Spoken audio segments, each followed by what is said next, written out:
Program andalan pemerintah sudah berlangsung ataupun bergulir selama kurang lebih sepekan.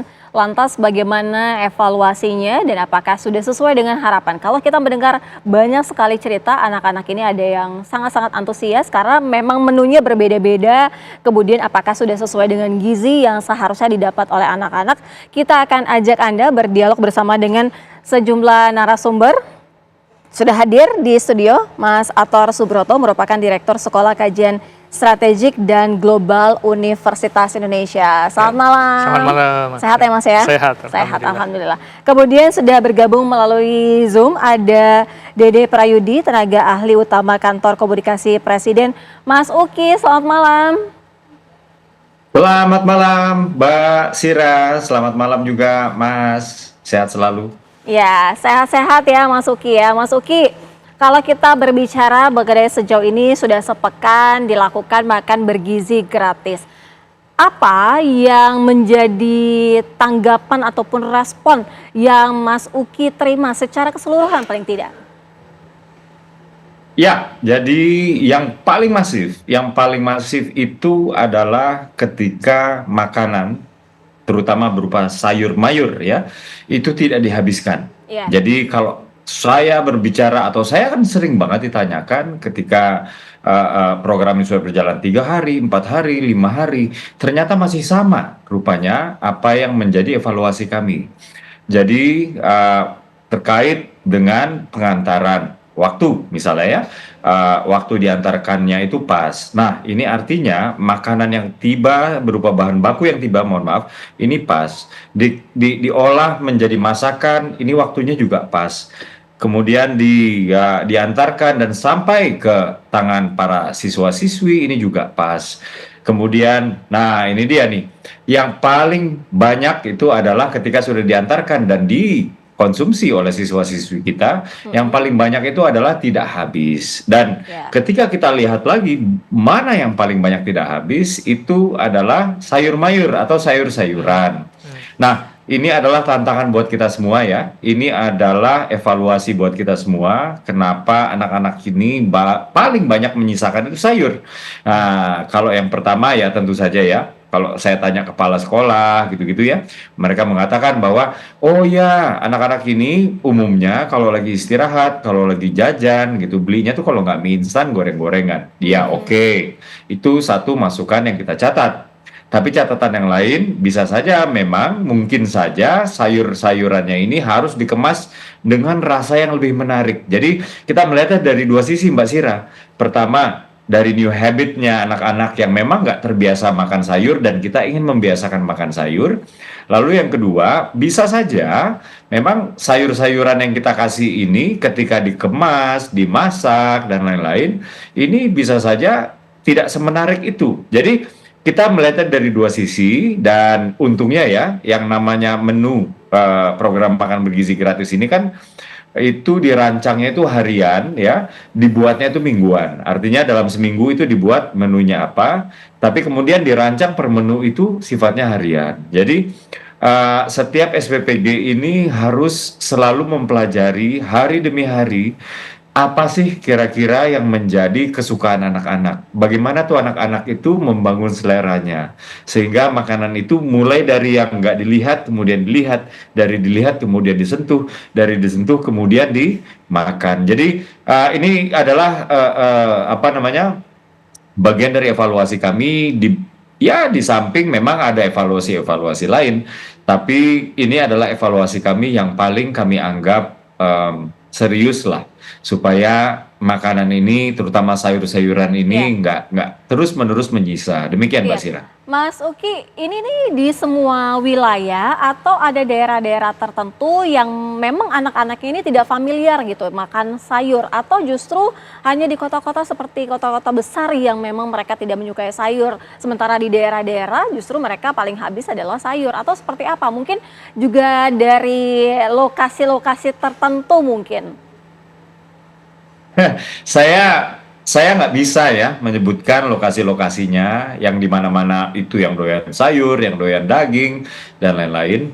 Tapi secara agregasi, secara keseluruhan, secara akumulatif, memang menghabiskan sayur ini masih menjadi tantangan kita semua lah. PR ya. Sekolah punya tantangan ya untuk mengedukasi tentang literasi gizi, terutama soal pentingnya memakan sayur. SPPG juga punya tantangan. Bagaimana membuat sayur-sayur ini kemudian setelah dimasak, diolah, ini menjadi makanan yang atraktif, bukan hanya makanan yang mengandung gizi yang baik, tapi juga makanan yang mengandung apa ya? Bukan mengandung, tapi mengundang gitu ya, mengundang selera Iya, si anak-anak itu loh. Nah, inilah yang masih menjadi PR kita semua. baik. Dan ini juga berseliweran di sosmed ya, ketika apa namanya makanan-makanan yang ditampilkan, apalagi ditampilkan setelah masak ya.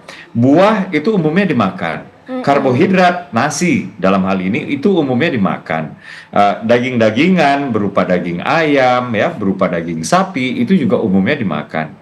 Tapi yang umumnya sisa ini adalah sayur nih. Jadi ketika kami, nah ini saya sendiri juga pernah ya berbicara dengan seorang ahli gizi, dan ahli gizi tersebut mengatakan bahwa memang kita memiliki problem dengan konsumsi sayur. Kita nggak bisa menyalahkan ini entah suplainya yang kurang atau selera makannya yang kurang. Tapi anak Indonesia itu memang memiliki problem dengan konsumsi sayur. Jadi suplainya kami penuhi, sementara demand-nya itu kami sedang mencoba untuk berpikir bagaimana mengedukasi Baik. anak-anak supaya doyan sayur, di samping juga pola masaknya, cara masaknya, penyajiannya itu dibuat semenarik mungkin supaya sayur ini betul-betul bisa dinikmatin sama anak-anak. Ya. Demikian Mbak Sira. Baik, ini menarik ya. Mungkin ada pola-pola tertentu, Mas Autar, di mana anak-anak ini tidak terbiasa makan sayur, atau ketika mereka melihat hidangan lebih tertarik dengan daging, ayam, karena memang mereka selama ini tidak pernah merasakan itu, mendapatkan makanan seperti itu, begitu. Iya, betul. Saya kira apa yang disampaikan Mas Uki tadi, saya kira satu hal yang terjadi kewajaran di kita ya. Maksudnya setiap anak-anak di kita sendiri pun seringkali dahulu juga begitu ya. Kalau misalkan ada sayur ya kita akan hindari. Males Yang kita ya. makan duluan adalah lauknya berupa ikan ataupun ayam atau daging yang lain yang paling utama. Dan tentunya nasi yang tadi yang selalu habis ya. Tapi saya kira memang ini tantangan. Mungkin suatu saat ke depan agar ini menjadi habis semua dikonsumsi, mungkin sayuran tidak dalam bentuk sayuran gitu ya. Sayuran tetapi dalam kombinasi tertentu yang mungkin bentuknya bukan sayur lagi. Bukan berupa daun ataupun apa gitu ya, tapi diolah dalam bentuk yang mungkin kandungannya sayur, memang dibuat dari sayur. Jadi lebih menarik buat anak-anak dihabiskan. Tapi mungkin sebelum ke sana juga saya kira kita juga perlu mengapresiasi ya Iya. bahwa program ini sudah berjalan satu tonggak penting ya dalam hal pemenuhan pengembangan talenta di Indonesia. Tapi saya kira keterukuran yang perlu kita lakukan adalah saya kira kita lihat bisa sampai keterjangkauannya itu seperti apa. Ya, artinya sampai ketersebarannya itu seperti apa. Dan kemudian juga kemudian ke depan kita ingin bahwa setiap anak-anak di Indonesia ini akan mendapatkan gizi yang baik sehingga dalam suatu saat perkembangannya akan lebih baik lagi. Kalau gitu ya. berbicara mengenai sebaran, saat ini memang sudah 26 provinsi ya, tapi paling tidak untuk provinsi itu tertentu juga kan belum menyasar secara keseluruhan anak-anak ya, anak-anak terlantar, kemudian di panti asuhan dan lain sebagainya. Kalau dari Mas Ato sendiri ini merupakan evaluasi yang juga paling tidak untuk sebarannya diperluas lagi begitu? Ya, saya kira ya keterjangkauan dan ketersebaran tadi ya, saya kira pelan-pelan ini harus terus diperluas sehingga menjangkau hampir seluruh Indonesia di 38 provinsi. Karena ya tentu kita tidak bisa meninggalkan anak-anak di tempat yang lain juga saya kira. Baik, kita akan dalami juga ya Mas Uki, nanti juga kita akan tanya bagaimana dengan provinsi-provinsi lainnya yang hingga saat ini kesediaannya seperti apa, kesiapannya seperti apa, dan kapan akan juga merasakan makan siang bergizi secara gratis ini. Nanti kita ulas ya, usai jeda kami segera kembali. Terima kasih Anda masih bersama kami di Apa Kabar Indonesia Malam. Kita lanjutkan dialog saya ke Mas Uki. Mas Uki sudah berjalan sepekan, tadi juga sudah dilakukan evaluasi. Tapi pertanyaan selanjutnya, ada beberapa provinsi yang hingga saat ini belum melakukan program andalan pemerintah ini. Lantas bagaimana dengan kesediaannya dan kapan akan juga merasakan makan bergizi gratis ini, Mas Uki? Ya, jadi pertama-tama harus saya tekankan dan saya sekali lagi mewakili pemerintah untuk masyarakat harap maklum ya. Jadi program ini adalah program universal dan untuk mencapai keseluruhan, sekali lagi keseluruhan ya, tidak pandang bulu status sosial ekonominya, keseluruhan ibu hamil, keseluruhan ibu menyusui, keseluruhan balita, anak SD sampai dengan lulus SMA. Nah, ini kan sebenarnya kita membutuhkan waktu sekitar 4 sampai dengan 5 tahun atau sampai Ya, dengan 2029. Nah, untuk memulai ini tentu saja kami di pemerintahan ini memaklumi sekali bahwa ketika ada yang sudah memulai, yang belum dimulai ini katakanlah dalam tanda kutip kok kami nggak dapat atau ya bisa dibilang jealous. Tapi ini bukan jealous yang salah ya. Ini jealous yang sangat kami maklumin. iya. Nah, apa yang kami alami sekarang di pemerintah adalah kami memiliki keterbatasan, keterbatasan anggaran, Hmm, keterbatasan kesiapan infrastruktur, keterbatasan kesiapan kelengkapan instrumen pendukung dan juga keterbatasan sumber daya manusia.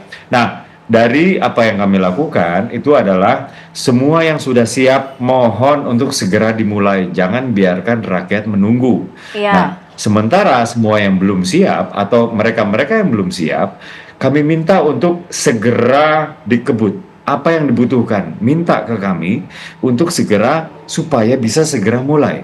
Nah, tapi kan untuk mulai itu kan nggak sembarangan. Ada standar-standar yang harus dipenuhi. Standar kecukupan gizi, sepertiga AKG atau yang kami sebut angka kecukupan gizi ya. Lalu juga standar higienitas, lalu juga tata kelola limbah yang berkelanjutan. Nah, tiga ini terpenuhi, maka siap kick off. Kurang lebih seperti itu ya.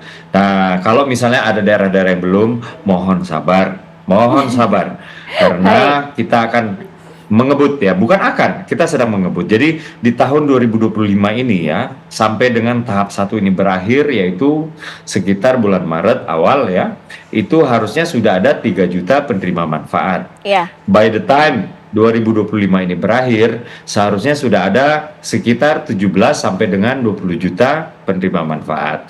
Nah, nanti nih 2029 berakhir, yaitu di akhir pemerintahan Presiden Prabowo, itu sudah ada 82,9 juta atau ya 83 juta kurang sedikit lah ya penerima manfaat itu sudah menerima makan bergizi gratis. Jadi dengan segala keterbatasannya pemerintah ini selalu berupaya untuk mewujudkan program makan bergizi gratis ini, dan Iya. program ini didesain untuk semuanya tercukupi dalam 5 tahun, sehingga di tahun pertama bagi yang belum kebagian mohon sabar dulu akan segera kebagi. Baik, baik.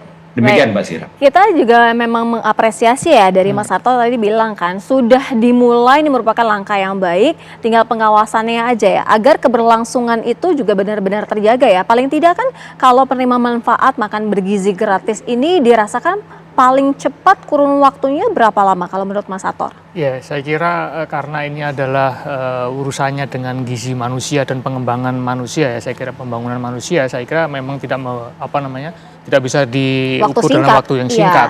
Saya kira 10 tahun itu baru akan tampak hasil dari apa yang sekarang ini kita mulai ini. Jadi anak-anak ini nanti sudah mulai besar, tumbuh kuat dengan gizi seimbang yang baik dan itu terjaga terus, saya kira akan tampak dalam jangka waktu yang cukup lama, beda dengan yang lain ya. Yang paling cepat adalah 10 tahun ya. 10 tahun kira-kira. Jadi memang ini satu effort jangka panjang dan saya kira kita semua juga harus terus mendukung agar seluruh masyarakat anak-anak kita akan mendapatkan gizi yang seimbang yang lebih baik.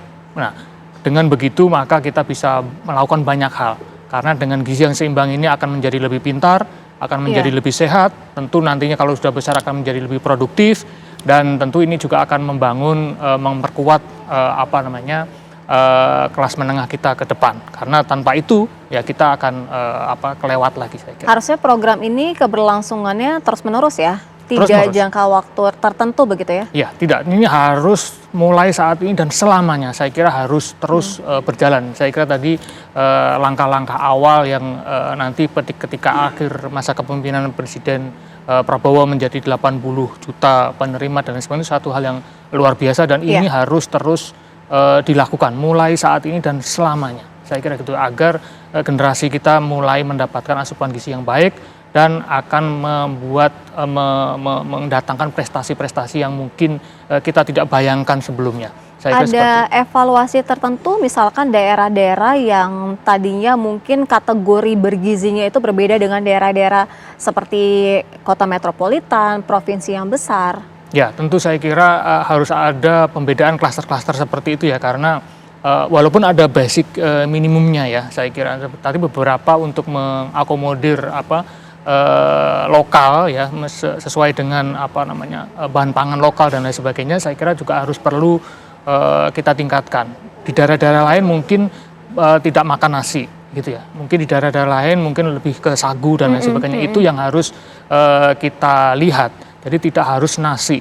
Dan mungkin saya kalau boleh mengusulkan porsi dari nasi pun juga mungkin harus dikurangi ya, agar lebih banyak kepada gizi yang lain. Selama ini kalau misalkan kita kebanyakan nasi tentu akan ada karbohidrat kebanyakan, termasuk glukose juga kebanyakan dan lain sebagainya. Tapi saya kira pemerintah sudah mempertimbangkan itu dan ini satu hal yang kita patut apresiasi dengan baik, saya kira. Mas Uki, ada tidak evaluasi tertentu kepada SPPG sehingga apa yang tadi menjadi catatan dari Mas Altor ini juga bisa menjadi catatan penting ke depannya untuk evaluasi lebih lanjut? Iya, harus diakui ya, ada SPPG yang ketika membagikan makanan itu agak terlambat. Dan itu dikarenakan memang setelah kami selidiki, karena memang juru masak, ya, juru penghidang, dan lain-lain, itu di dalam SPPG-nya memang orang-orang yang baru mulai. Gitu. Jadi ketika mereka sudah mengerjakan hal yang sama setelah 2 bulan, setelah 3 bulan, menuang menu ke dalam satu tray itu bisa saja memakan waktu lebih lama ya ketika dibandingkan dengan orang yang sudah jauh lebih lama melakukan hal yang serupa. Jadi kami sudah menerima laporan ya bahwa di Pontianak misalnya itu ada keterlambatan ketibaan makanan selama kurang lebih 30 sampai 40 menit lah. Gitu ya, kurang lebih setengah jam ya. Dan kami juga sudah menerima laporan bahwa anak-anak tersebut ada yang sudah terlalu lapar akhirnya jajan ke kantin gitu ya. Ini mohon maaf lagi pemerintah harus mengakui kekurangan tersebut. Dan setelah kami selidiki ya, karena pemerintah pasti langsung melakukan penyelidikan ya soal itu, dan ketika kami selidiki ternyata memang juru masak, juru tuang ini maksudnya yang memindahkan masakan tersebut ke dalam tray-tray penghidangan itu memang masih baru dan masih membutuhkan waktu, sehingga yang kalau misalnya kita bandingkan dengan yang paling pertama ya SPPG itu kan di Sukabumi ya. Nah di Sukabumi itu hal yang dilakukan di tempat baru yang misalnya itu membutuhkan waktu 3 menit, di Sukabumi itu bahkan nggak nyampe 1 menit gitu. Jadi ini adalah soal waktu saja, dan kekurangan-kekurangan apa yang terjadi, terlaporkan, termediakan, terberitakan di sosial media itu pasti kami pantau, dan kami juga bukan hanya memberitakan soal hal yang baik-baik ya, karena hal yang tidak baik soal MBG ini pasti kan tersebar di sosial media ya. Iya, betul. Dan itu pasti kami selidiki. Ada yang kami selidiki ternyata beritanya salah.